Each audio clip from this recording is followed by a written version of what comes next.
So today I'm doing a makeup tutorial for the look that you saw in the thumbnail, aka the look I'm wearing right now, aka the look that I described in the title. Whatever made you click on this video, I'm glad that you're here and I hope that you find it very helpful. It's essentially a cut crease with a mauve shade on the lid, got some burnt oranges in the crease, and then a pop of pink on my inner corner, which you may or may not be able to see right now in this current lighting situation. If you're new here, my name is Shelby Mathews and welcome to my channel. Don't forget to subscribe for more videos of mine. I'd love for you to come back. Now let's get into the video.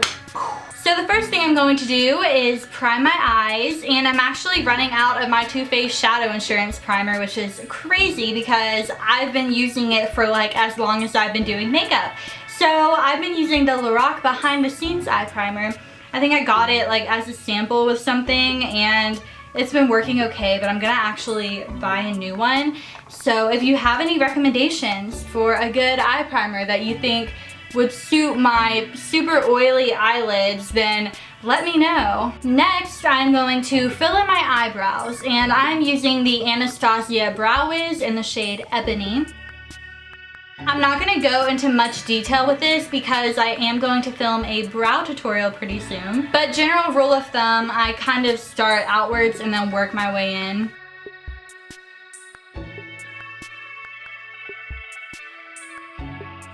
Before starting the eyeshadow, I'm going to take my RCMA No Color Powder on this fluffy brush and set my crease area. This is just going to make blending everything up there a lot easier. So we are actually going to do a cut crease today. So I'm going to take this pencil brush, which kind of has a slight tip to it, which is going to be really helpful. And I'm going to start mapping out my crease. So when you do this, you're going to want to do it with your eyes open, number one, and you're going to want to start with either a light hand or a lighter color. So I'm going to start with my transition color. And that way if I mess up, I can just blend it out and it's light enough that it's not going to like screw everything up. So with my eyes open, I'm going to start mapping out where this is going to be. The reason I'm doing this looking up is because if I were to do it looking down and I just put the color where I thought my crease was, then when I actually looked up and opened my eyes and my eye like folds over right here,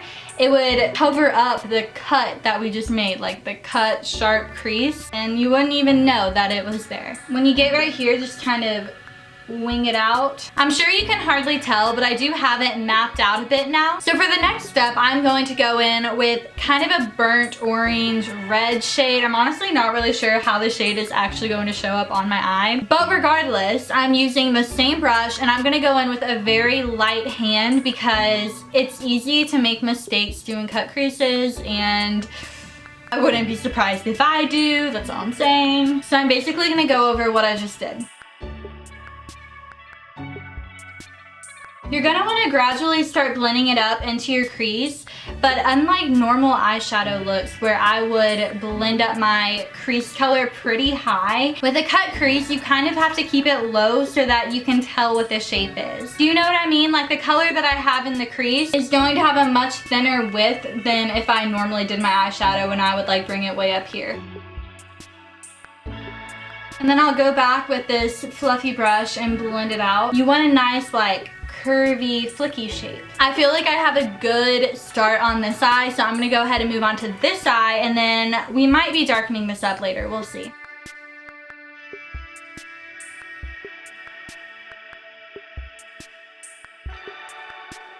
I'm gonna go in with a super tiny brush and put some brown on the tip of it and just draw a line right here, essentially. I feel like I never actually explained what a cut crease is, and if you don't know that and you're really confused, I apologize. It's basically a technique where you don't bring your crease color down onto your lid at all. You keep the crease color contained in your crease, and then when you put your lid color on, it'll create like a sharp line right here.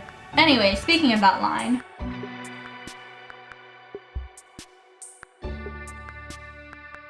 When defining this little flick right here, keep in mind that you're gonna put winged eyeliner under it, so you're gonna want it to go like at the angle that your winged eyeliner will go at. Okay, I'm gonna go back in with the color that I originally put in my crease, not the transition shade, the like burnt orange color, and I'm gonna blend that out with that. You can see it is now slightly more defined, and I'm basically gonna do the same thing on the other eye with the brown and then blending it out with the burnt orange color.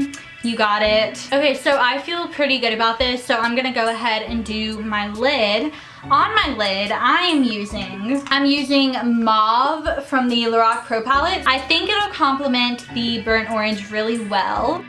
I'm really confused as to if that was videoing or not. Sorry guys, I didn't realize that wasn't videoing, but all I did just now was I took my Sigma E57, which is a flat shader brush like this, and I applied Mauve from the Lorac Pro Palette to my lid. I basically just packed it on, so nothing too special. I am now going back and darkening up my crease with some of the brown because I feel like it would look better if my crease was more brown than red. Now that my crease is a little bit more brown, I'm going to go in with the same brush that I originally used to make the brown line, and I'm gonna make a darker brown line. Wow! No, but really, I am gonna use Espresso from the Lorac Pro Palette, which is a really dark brown, and I'm gonna take it and just darken this line right here because we want it to be cut. If you're going for a cut crease, you've gotta go all out.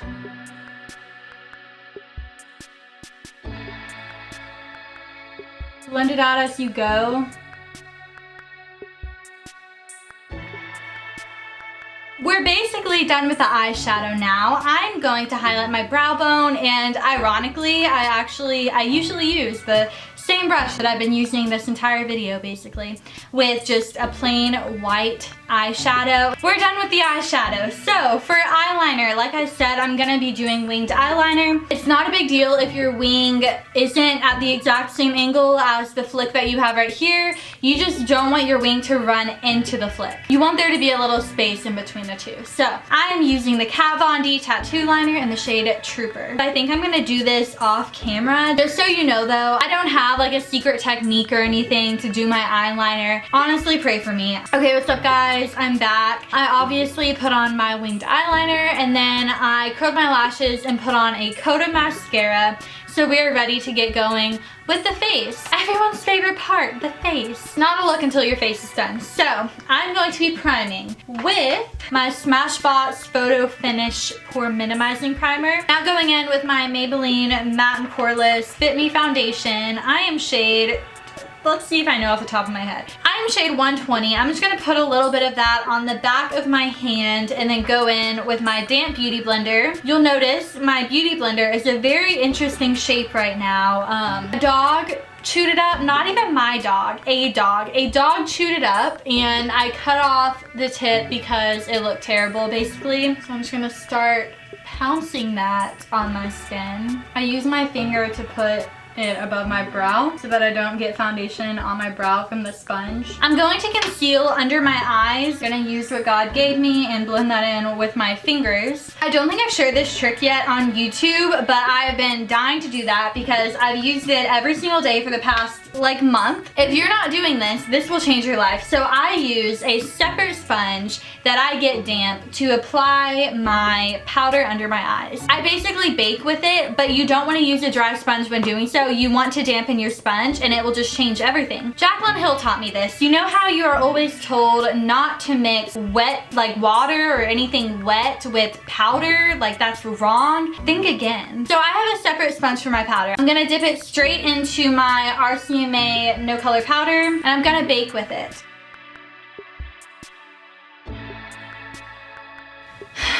This will really help brighten your under eyes. I look so ridiculous. Anyways, while that is baking, I'm going to put some of this RCMA powder into this little container because the packaging is horrible for this and you basically have no other choice but to dump it out somewhere. And I'm going to go ahead and set the rest of my face just normally using this Morphe Kabuki brush. Now to wipe away the powder.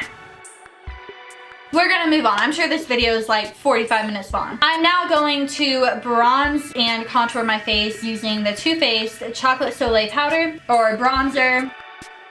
Nothing too crazy. The mirror on this palette though. I got the new e.l.f. Okay, this isn't new, no. The e.l.f. blush palette, it's like somewhat new because people were talking very highly of it. And I really like it so far, and I think I'm gonna use a color from it today. But look at this mirror. I think I'm gonna take this color right here. For this, I'm using the Morphe E4.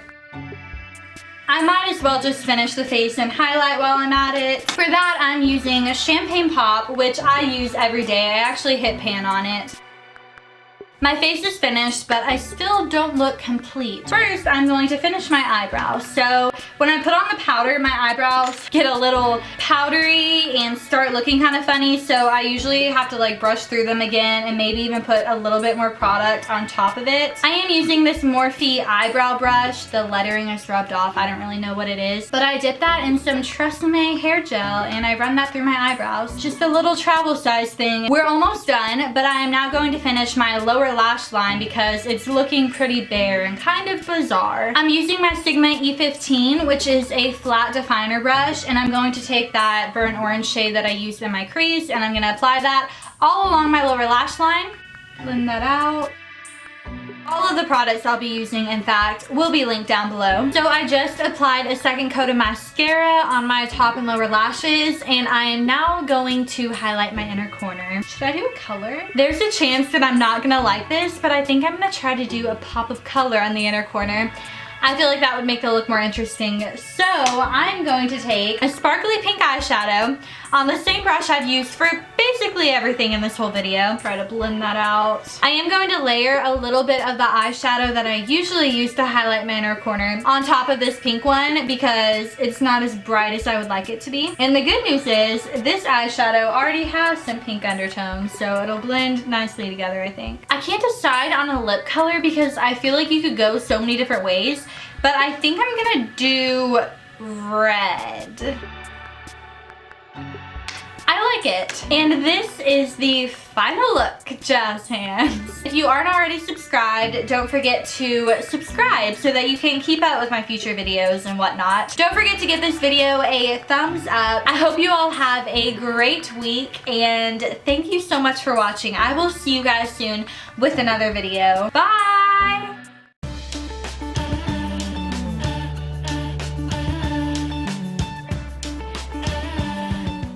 Okay, we're gonna start over because what am I doing? I'm just gonna dab that. It's changed my life. That was my phone. Don't make me do it myself. I don't even know where my phone is. E15, which is, where's my phone? Oh, that's Inception, wow. Okay, that's fun.